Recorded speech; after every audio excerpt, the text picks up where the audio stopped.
Сәлем, менің каналыма қош келдіңіз. Сіздермен бүгін өрілген өте дәмді бәліштер жасап көретін боламыз. Барлық керек ингредиенттер описанияда толық жазып көрсетілген. Ең алдымен ыдысымызға творогты салып аламыз. Одан кейін үстіне қант, жұмыртқамызды жарып саламыз. Ванильный сахар саламыз. Және де разрыхителді саламыз. Бөлме температурасындағы сары майды да қосамыз. Енді барлығын бір келкі қылып араластырамыз. Жақсылап араласып болғаннан кейін, енді ұнымызды салып, қолымызбен қамыр илейміз. Ұнды бірден бәрін салмаймыз, 3-4 бөлікке бөлу арқылы салып, жұмсақ қамыр илейміз.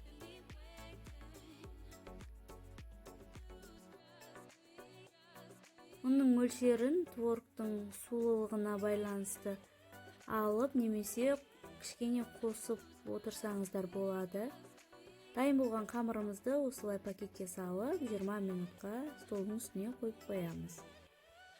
20 минут өткеннен кейін пакеттен қамырымызды алып, астына осылай ұн себелеп, үстелдің үстіне түсіріп аламыз. Және де дөңгелек етіп 20 бөлікке бөлеміз.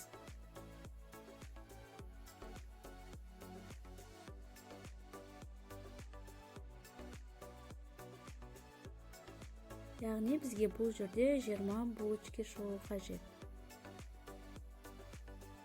Әрбір дөңгелекті осылай оқтаумен жайып шығатын боламыз.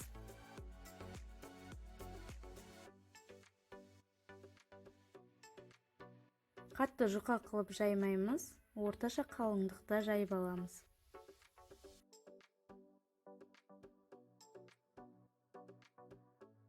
Жайып алғаннан кейін осылай пышақтың көмегімен бірнеше бөліктерге кесіп шығамыз.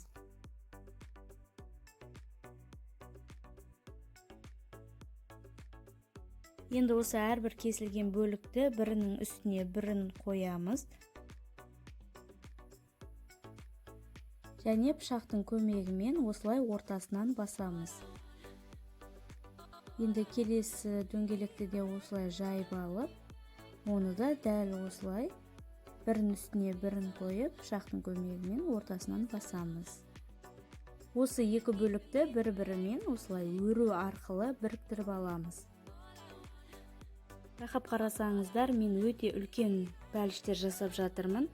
Ал сіздер осылай бір дөңгелекті жайып, осылай жайып алып, оны бірнеше бөліктерге бөліп кесіп, және де осы мысалы 7-8 бөлікке бөлсеңіз, оны 4-4-тен біріктіріп, бір булочка шығарыңыз.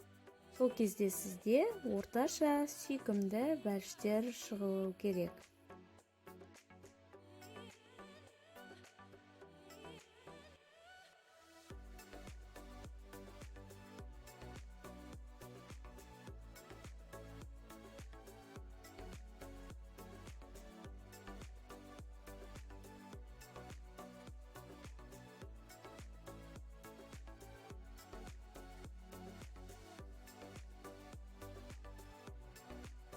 Барлығын біріктіріп жасап алғаннан кейін формамызға пергаментный бумага түсеп, оның үстіне орнатып аламыз.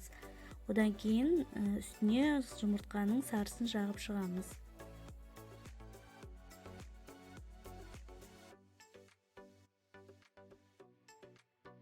Егер сіздер булочкаларды үлкен қылып жасасаңыз, онда сіз 180 градуста 40-50 минут пісіресіз, ал кішкентай булочкаларды 20-30 минутта пісіріп алуға болады.